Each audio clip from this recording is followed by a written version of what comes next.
kapatid natin, yan sila. Mga agricultural engineering. Matagal na itong damit natin na to. Galing kay Bro J. Ayan. Kaya mga yan ay anak ng farmers talaga. Kita nyo? Sa ISU main, nag-aral mga kapatid nating tatlo. Agricultural. Okay, yun na si Kuan. Papakita ko sa inyo. Front camera ulit tayo.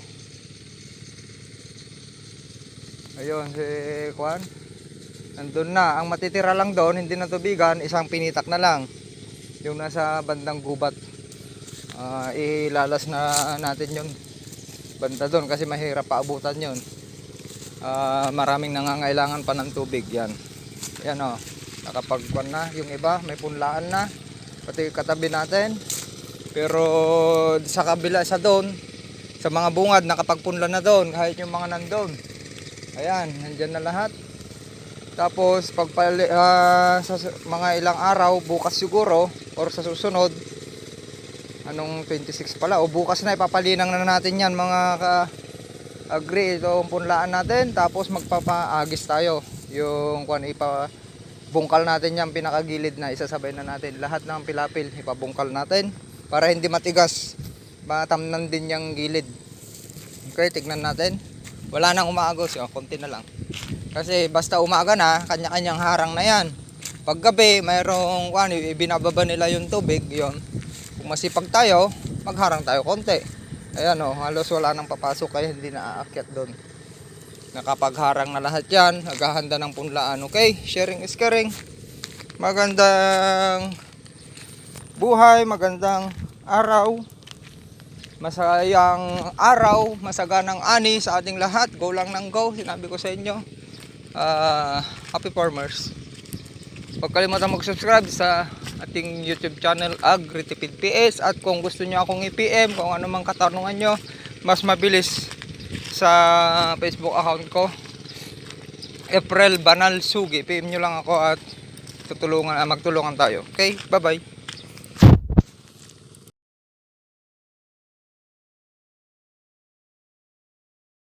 Good morning mga ka-agri. It's time check. Magsi 6:30 at i-video muna natin. Kanina maaga tayo dito, kaninang gabi kasi may nagbaba ng tubig. At alauna, pumunta tayo dito kaya tingnan nyo. Tubig-tubig na yung kwan natin, daming tubig. Ayan. Nahabol natin at kinargahan ko na yon. Kasi magbabad na tayo sa 28. Ayan. Ngayong araw ay 4/26/23. Ayan si Rodolito ngayon. Nagtritriple na. Kwan tulatan. Burburo mo, linang tulatan. Linangan ng tulatan, lasatan, burburo mo. Ayan, ipakwan na natin triple, desponte ang tawag diyan. Malambot naman na at tignan nyo yung kwan natin linulumot na. Yung ilang araw lang may lumot na. Yung linagay natin mga organic. Tapos yung probiotic macrobioliniculant. Tapos yung dumi ng baboy, sakto may incorporate na dyan sa punlaan natin para maging malambot. Ayan, kompleto na. Video muna natin bago ako maghatid sa school. Mga kagre. Ayan. Tubig-tubig na yan. Dalawang pinitak na lang hindi naabutan ng tubig. Malakas yung binaba nilang tubig kagabi. Alauna pumunta ako dito para magharang konti. Kaya napatubigan lahat ito. Ayan. Ganun lang. Pag masipag tayong magharang, makakapagpatubig tayo. Kahit punlaan lang yung mga katabi natin, hindi pa nakapagpun dito. Tayo pa lang. At siya nga pala, meron na tayong binhi. Hinatid na yung binhi natin kaninang umaga. Nadatnan ko na lang sa pintuan kasi nga wala tayo, nandito tayo ng maaga. Yung Bioseed Research Philippines nagatid na ng bagong variety nila. Abangan ninyo yung BioRice na maganda, long greens din, pang tapat nila sa ibang hybrid din. Abangan nyo, ipupunla natin dito pang half hectares ulit yung i-demo na nila dito. I-strip planting na natin dito 20 by 20 kasi tagulan ngayon. tatalian siguro natin to para makita natin yung potential na ani. Abangan nyo, ang target natin ay 200 to 300 kaban per hectares. Kayain natin yung protocol ni Sir Danilo Bulos ng Nueva Ecija dahil umani siya ng mahigit 300 sa SL8, SL19 at SL68. Tatlong variety yun mga kaagre.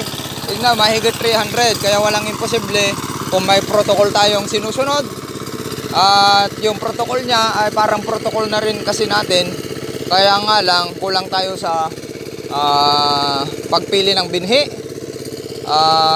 Dito sa punlaan, kailangan walang stress at yung distance.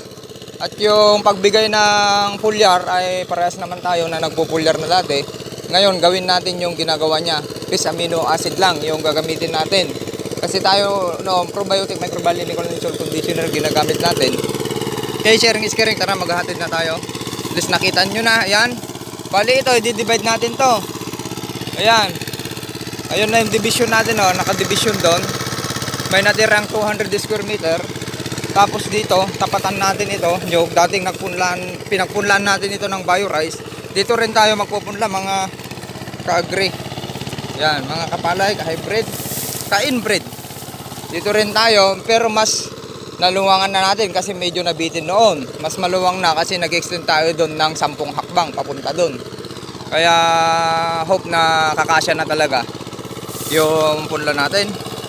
Abangan nyo rin yung demo dito ng SL Agritech. Abangan nyo kung anong seeds yun.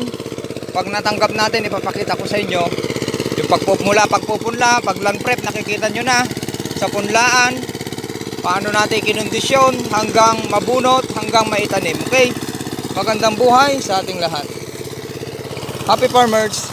Bye-bye. Go lang nang go. Sharing is caring. Huwag kalimutan mag-subscribe sa ating YouTube channel, AgriTipid PH. Abangan nyo.